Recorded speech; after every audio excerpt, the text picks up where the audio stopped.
কি হবে যদি তুমি প্রাচীন মিশরে আইসক্রিম নিয়ে গেলে? প্রথম দিন আপনি প্রাচীন মিশরে পৌঁছলেন হাতে একটি বড় কুলার ভর্তি আইসক্রিম নিয়ে। আপনি থেবেসে ব্যস্ত বাজারের মাঝখানে একটি রঙিন আধুনিক আইসক্রিম স্টল বসালেন। সবাই থেমে গেল, চুমকে তাকালো এবং সম্পূর্ণ বিভ্রান্তিতে পড়ল।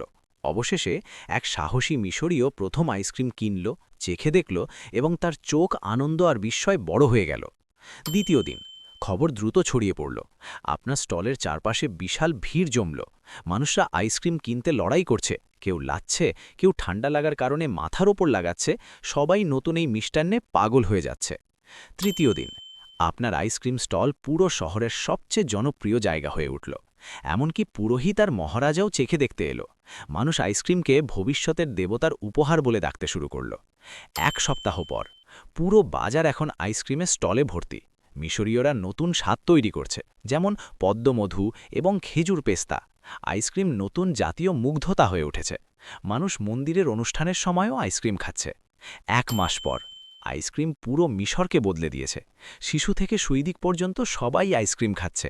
অর্থনীতি বিকাশিত হচ্ছে। মানুষরা আরও সুখী এবং কম গুরুতর। 1 মাস পর ফারাও হাজির হলেন।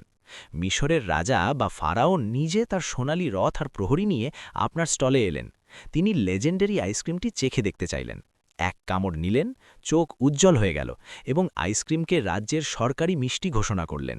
এমনকি তিনি আপনাকে মিশরের আইসক্রিম দেবতা উপাধি দিলেন এবং সোনার মুকুট উপহার দিলেন।